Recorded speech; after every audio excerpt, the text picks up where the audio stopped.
BSc part second की आज की क्लास में हम नेक्स्ट यूनिट को शुरू करने जा रहे हैं और इस यूनिट का नाम है शीतलन। देखिए, सबसे पहले हम इस बात को समझें कि शीतलन किसे कहते हैं। किसी निकाय की जो आंतरिक ऊर्जा है, उस आंतरिक ऊर्जा में कमी होना ही शीतलन कहलाता है। अब हम कई जगह देखते हैं शीतलन प्रभाव को। जैसे कभी आपने देखा हो तो जो ट्यूब होती है, ट्यूब में जो अंदर की तरफ एयर होती है वो हाई प्रेशर पर रहती है। अब हम जैसे ही ट्यूब को किसी पिन की सहायता से एक बारीक छेद कर देते हैं तो उस छिद्र से निकलने वाली जो हवा है वो हमें जो है ठंडी महसूस होती है। तो यहाँ सोचने वाली बात यह है कि जो हाई प्रेशर की जो अंदर की हवा थी वो उस बारीक छिद्र से गुजरने के बाद जब बाहर की तरफ आती है तो वो गैस ठंडी हो जाती है। इस कारण हमारी स्किन पर वो गैस ठंडी लगती है, यानी कि उसके ताप में क्या हो गया, कमी हो गई। तो इस प्रभाव को हम कहते हैं शीतलन प्रभाव। लेकिन ये इस प्रभाव में गैस का ताप इतना कम नहीं हुआ कि वह गैस द्रव अवस्था में परिवर्तित हो गई हो। तो हम डिस्कस करेंगे शीतलन की कुछ विधियाँ इस यूनिट के अंदर कि शीतलन की इन विधियों के द्वारा किसी गैस के ताप में कमी कैसे लाई जाती है। तो इन विधियों के अंतर्गत कुछ जो विधियां हम यहाँ इस यूनिट में पढ़ेंगे वो विधियां हैं। सबसे पहली जूल थॉमसन प्रसरण द्वारा शीतलन। दूसरी विधि है पुनर्निवेशी शीतलन विधि। तीसरी है रुद्धोष्म प्रसार द्वारा शीतलन। और नंबर 4 की विधि है रुद्धोष्म विचुंबकन द्वारा शीतलन। तो आज की क्लास में हम सबसे पहले शुरू करने जा रहे हैं जूल थॉमसन प्रसरण द्वारा शीतलन। तो यहाँ जूल थॉमसन प्रसरण विधि द्वारा शीतलन को समझने के लिए सबसे पहले हम ये समझें कि जूल थॉमसन प्रभाव क्या होता है।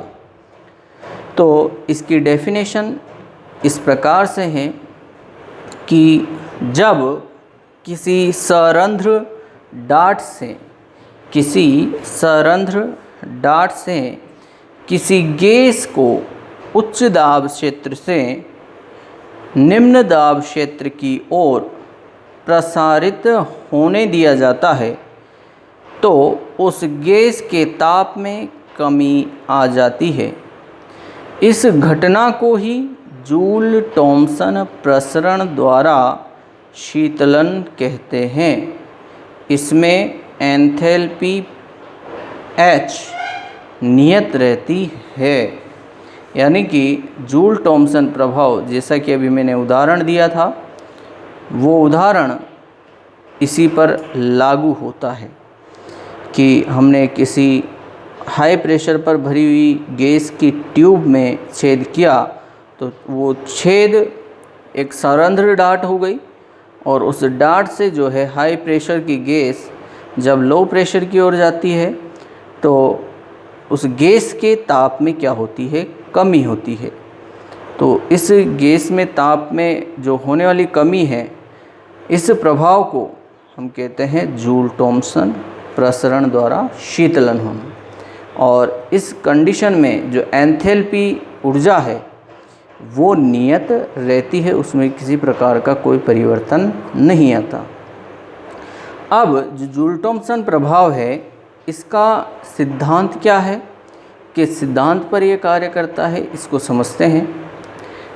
तो जैसा कि हमें यहाँ पर 2 डायग्राम देखने को मिल रहे हैं। यहाँ 2 डायग्राम हैं हमारे पास। ये है एक सिलेंडर, ये एक सिलेंडर है। इस सिलेंडर में मध्य में यहाँ एक सरंध्र डाट लगी हुई है। इस सरंध्र डाट के इस ओर भाग ए है और इस दूसरी तरफ भाग बी है। भाग ए में गैस भरी हुई है और इस भरी हुई गैस का जो प्रेशर है वो P1 है, आयतन V1 है और ताप T1 है। जो भाग बी है वह भाग रिक्त है, खाली है। दोनों ओर चलायमान पिस्टन, ये जो चलायमान पिस्टन है लगे हुए हैं और ये जो पाइप है सिलेंडर का, ये ऊष्मारोधी प्रकार का पाइप होता है। अब देखिए क्या होता है। जूल थॉम्सन प्रसरण के सिद्धांत को समझने के लिए प्रायोगिक व्यवस्था इस प्रकार से समझाई गई है। इसमें एक ऊष्मारोधी पाइप होता है जिसके मध्य में सरंध्र डाट लगी हुई होती है।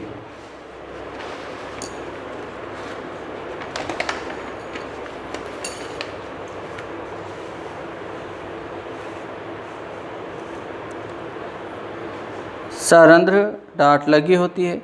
इस सरंध्र डाट के दोनों ओर चलायमान पिस्टन लगे होते हैं। प्रारंभ में नली के प्रथम भाग ए में गैस भरी हुई होती है तथा द्वितीय भाग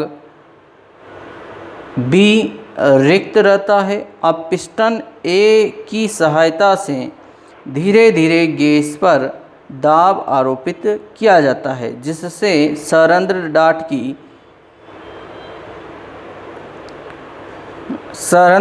की सहायता से गैस द्वितीयक भाग बी में पहुंच जाती है तथा द्वितीय भाग में उपस्थित गैस पर दाब आरोपित करती है।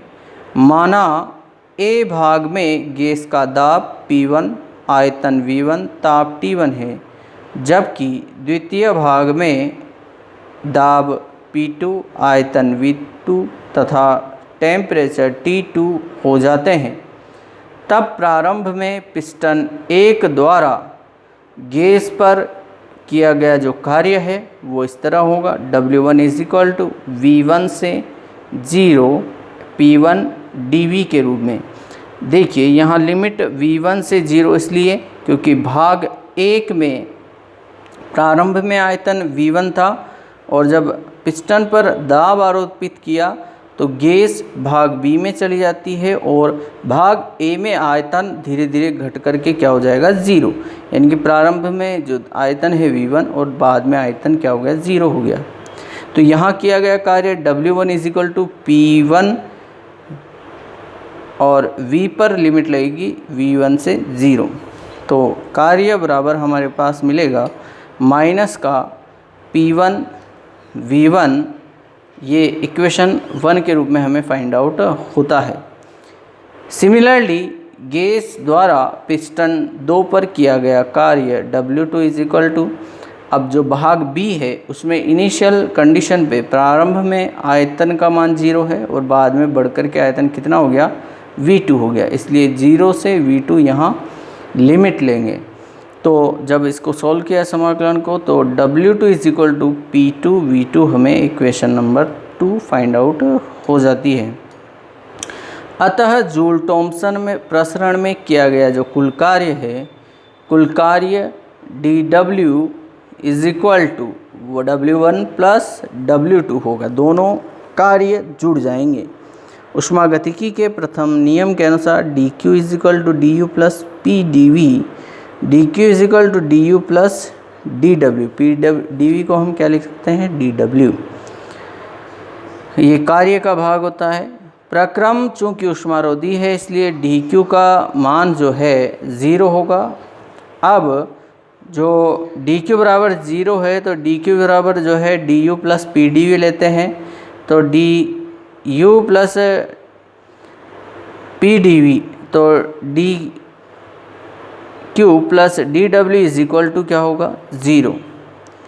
तो du plus D W is equal to 0 यहाँ पर हमारे को इक्वेशन मिलती है। du plus P D V को हम क्या लिख सकते हैं, dw।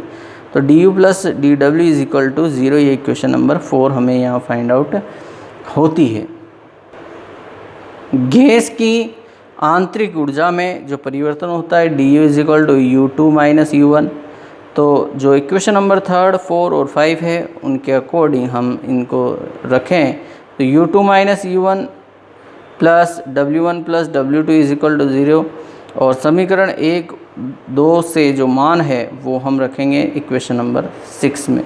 तो वैल्यू जब रखेंगे तो यहाँ हमें सॉल्व करने पर हमें फाइंड आउट होता है कि u plus P V is equal to constant, यानी कि u प्लस पी वी जो कि एंथैल्पी का पद है, u प्लस पी वी किसका पद है, एंथैल्पी का पद है। तो एंथैल्पी जो है क्या रहती है इस जूल थॉमसन प्रसरण में नियत रहती है। यह बात हमें यहाँ से पता चलती है कि जूल थॉमसन प्रसरण के दौरान गैस की जो कुल एंथैल्पी है वो क्या रहती है, नियत रहती है। ऐसा हमने यहाँ से जाना। अब कुछ सिचुएशंस हैं जिनके द्वारा हम देख सकते हैं कि तापन होगा या शीतलन प्रभाव होगा, या न तो तापन रहेगा न ही शीतलन हो। तो ये कुछ सिचुएशंस हैं जिनको हम देखते हैं। तो केस फर्स्ट, केस सेकंड और केस थर्ड को हम डिस्कस करेंगे। केस फर्स्ट में हम देख सकते हैं कि यदि P1 V1 की वैल्यू P2 V2 से अधिक है तो इस स्थिति में जो इक्वेशन नंबर 7 है, इस इक्वेशन नंबर 7 से हम देख सकते हैं कि U2 is greater than to U1। इस स्थिति में गैस की जो आंतरिक ऊर्जा है उसमें क्या हो रही है, वृद्धि हो रही है। तो इस सिचुएशन के में जब उसकी आंतरिक ऊर्जा में वृद्धि हो रही है तो ये स्थिति हमें प्रदर्शित करती है तापन प्रभाव को। तो इस सिचुएशन में हमें कौन सा प्रभाव मिलेगा, तापन प्रभाव मिलेगा। केस सेकंड में हम देख सकते हैं कि P1 V1 की जो वैल्यू है P2 V2 से यदि कम है तो इस सिचुएशन में U1 की जो वैल्यू है वो U2 से क्या होगी, ज़्यादा होगी। इस स्थिति में गैस की जो आंतरिक ऊर्जा है उस आंतरिक ऊर्जा में क्या हो रही है, कमी हो रही है। तो जब आंतरिक ऊर्जा में कमी होगी तो उसी स्थिति में यहाँ गैस में शीतलन प्रभाव देखने को मिलता है। और यदि P1 V1 is equal to P2 V2 हो तब इस इक्वेशन में 7 में के अकॉर्डिंग U1 भी किसके इक्वल होगा, U2 के इक्वल होगा।